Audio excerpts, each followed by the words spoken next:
days. You're going to use the rules of differentiation to calculate derivatives, including second and higher order derivatives, and then use the derivative to calculate the instantaneous rate of change. So again, this is going to be broken up into 3 different days or 3 different videos so that, not totally overwhelmed. So rule number 1, and you guys are going to get quite a few rules in this. Derivative of a constant function. If f is a function with a constant value c, then df dx, the derivative of the function with respect to x, of a constant will be 0. This means that the derivative of every constant function is the 0 function. And this is, so, y equals 3. Y equals 3 is a horizontal line.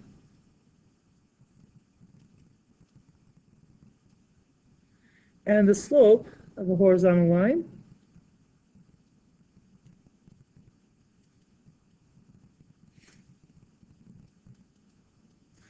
is 0. Because if you can remember the idea that your slopes or the derivative is just a slope, you're going to go, oh, hey, this is just a horizontal line, slope 0. Okay, so yeah, I put some examples in here. F prime of x is going to be 0 because the slope of the line y equals 5 is 0. It doesn't matter how large that number is, your derivative will always be 0.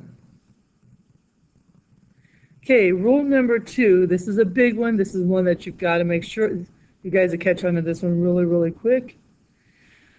So it's a power rule for positive integers. Guess what? Negative integers, same rule. But anyways, if n is a positive integer, then your derivative with respect to x of x to the n power is n, whatever your power is, times x raised to the n minus 1. And I've been telling you guys that your derivatives will go down a power. So if I start out with power 3, it will go down to power 2, and so on. So let's not forget about this one. Derivatives go down a power. Derivatives go down a power. Now this is for those that have powers on them. So a couple quick simple ones. So this would be that 2x to the 2 minus 1. So f prime would be 2x. This one here, bring the power down, so we get 5x, 5 minus 1. So f prime is 5x to the 4th power. And again, doesn't matter the size, bring that power down, it's 2,000, x to the 2,000 minus 1. So f prime of x gives us 2,000 x to the 1999 power. Okay, that's the main idea for a power rule. Okay, so the next one is the constant multiple rule. If I have a number that I'm multiplying, so say I have 2x squared, my function is being multiplied by 2, therefore my derivative is simply going to be multiplied by 2. Now when we get to the product rule, I can show you why this works. A lot of students want to go through and do the product rule on these, and that's just taking a lot of time that you don't need to do. But I will show you once you guys learn, we'll do it in class, I won't do it in the notes, on why all we have to do is multiply by it instead of using a product rule. So on this one, this just becomes 2 times 4x to the 4 minus 1, or f prime equals 2 times 4 is 8, x to the 3rd power. So this one here is 2/3 times, and then bring the 3 down, 3x to the 3 minus 1. So f prime of x, now I can put a 1 over here. These are going to cancel out, and we'll just do it. 6 over 3 x to the 2nd power, 3 minus 1 is 2, which is 2x squared. And the last one 0.15 times the derivative. The power here is 1. So this is 1 times x to the 0 power. Let's keep it going. 1 minus 1 power. So f prime of x equals this times 1 is 0.15, and x to the 0 power, but x to the 0 power is just 1. So there's the answer on that one. Fairly simple, straightforward. Don't overthink these. Again, the number one mistake students make on this rule here is thinking that, well, why isn't it 0? Because I have 2 there. Well, you're multiplying by a constant, not by a derivative of sorts.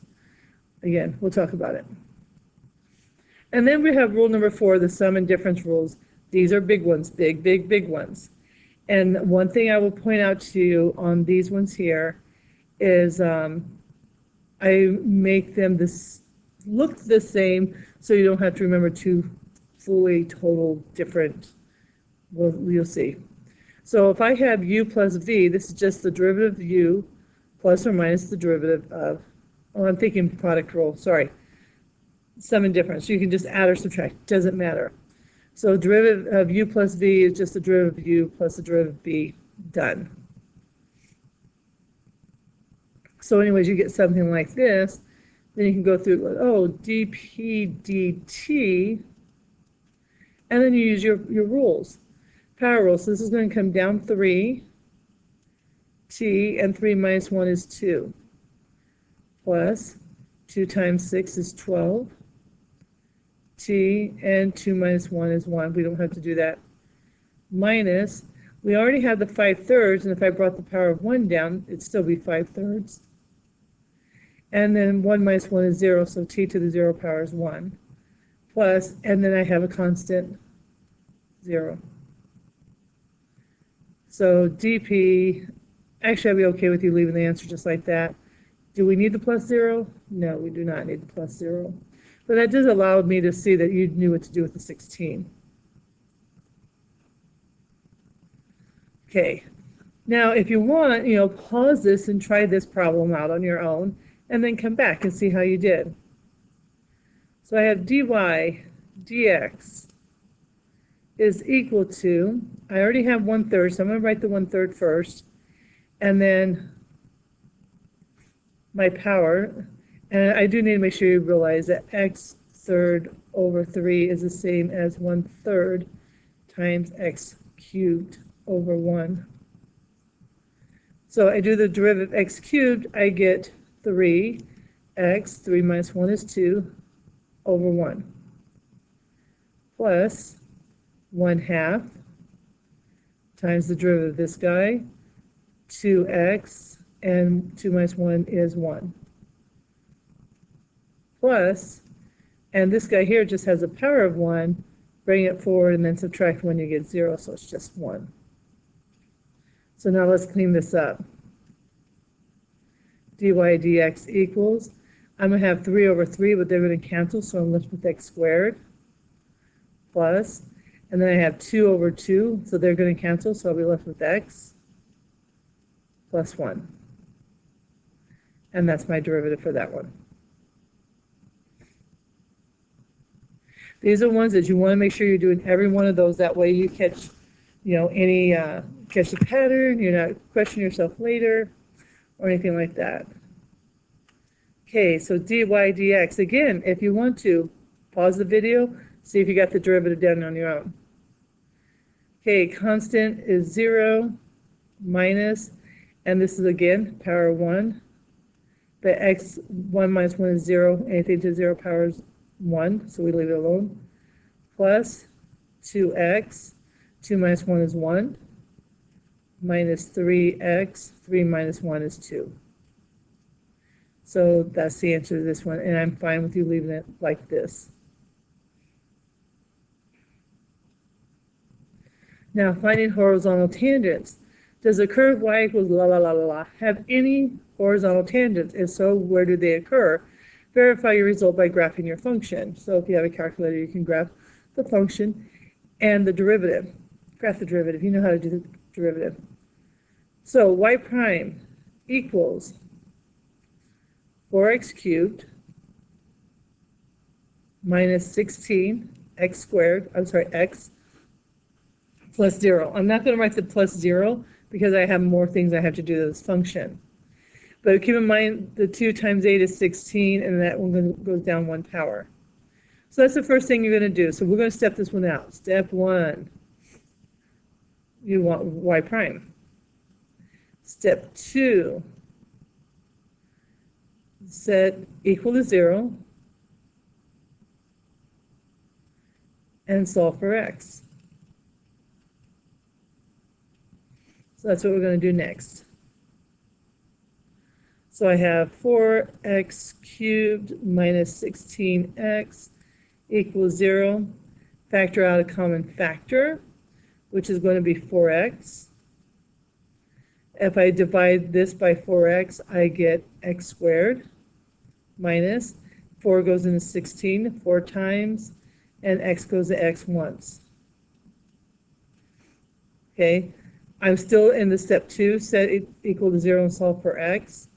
This is going to include doing factoring, which we just did, and anything else you have to do. Now you get to go back and remind you in Algebra 1 2 days that if I'm multiplying two numbers together and get 0, then one of these two values must be 0. So either 4x equals 0 or x squared minus 4 equals 0. So if, well, 4 is not 0, therefore in this case x would have to be 0. So either x is 0 or, and then we continue working through this one, x squared equals 4, square root both sides, and we have x equals plus or minus 2. So in this case we have 3, x equals 0, x equals negative 2, or x equals 2. And if we graph it, I gave you a graph, there it is, nice little horizontal tangent at 0, nice little horizontal tangent at negative 2, and one at positive 2. So we do see that we get 3 of those. Okay, let's continue on. How about this one? Does this curve have any horizontal tangents? If so, where do they occur? So again, step 1, derivative, so y prime, 4x down to power 3 minus 2 times 2, so 4x down to power plus 2, this becomes 0. There's the first step, y prime. Our second step is set it equal to 0 and solve for x. So I have 4x cubed minus 4x equals 0. This is including that factoring part. They both have 4s. They both have an x. If I divide this by 4x, I get x squared. And 4x divided by 4x is just 1. And back to the algebra idea, if two numbers are being multiplied together and I get 0, one of them must be 0. So either 4x equals 0 or x squared minus 1 equals 0. And we're almost done with step 2. If 4 is not 0, therefore in this case x must equal 0. And on this one I get x squared equals 1, square root both sides, and we get x equals plus or minus 1. So again, we have 3 zeros, x equals 0, x equals negative 1, x equals positive 1. Okay. But notice it doesn't ask for max or min. It says, does it have a horizontal tangent? Horizontal tangent is a key word for max or min. In algebra, we would have just simply called it a max or min. Okay, one more time. Does it have any horizontal tangents? If so, where do they occur? So y prime equals 3x squared. If you haven't already, maybe you should pause this one, try this one out on your own. minus 4x plus 1. This one's not going to be so nice. So this is 3x squared minus 4x plus 1 equals 0. I need to factor this, unlike the other ones that factor nicely. This one does not. We'll do what I call X marks the spot, other teachers call a wagon wheel. This here on the top is A times C. It's whatever your A value is times your constant. So that's going to be 3. And down here is the middle guy, always sign and all, so negative 4. And I need factors of 3 that will add up to negative 4. Well, since this guy is positive and he's negative, both of them are negative. And then well, my only factors of 4 are 2 and 2 or 4 and 1. Well, 2 and 2 is not going to get me to 3, but 4 and 1 will. Oh, I think I messed up. That's not going to work either. Factors of 3. I went the wrong way. Sorry. Factors of 3 that add up to 4. Maybe I'm just a little late and it's a little tired. I don't know. Only factors of 3 are 3 and 1. There we go. Okay. Negative 3 times negative 1 gives me positive 3. Yes. Negative 3 plus negative 1 will give me negative 4. Yes. There it is. That's my X marks the spot part. And then we add into the wagon wheel because I really don't need the factored version of this. I need the values. So what we do is we divide. Now, if I put these 3 and the negative 1 up, it would have crossed at that point. But anyways, put it through. We take that in front guy, the A value, and divide by the negative A value. So the negative A value is going to be negative 3. Divide by negative 3. Divide by negative 3. And our two X values is 3 over 3 is 1. Or 2 negatives make a positive 1/3. Now we could have factored this thing out, but we didn't need to go that far because we didn't care what the factors were. We just wanted to know that it did have 2 horizontal tangents and one at 1 and the other one at 1/3. Now one of the things I can remind you guys from algebra is that if it's a power of 3, the most max or mins I'll have will be n minus 1, so in this case 2. Okay, that is the end of day 1. 18-minute video is not too terribly bad, so I'll get that set up for you guys so that you can watch it. Save.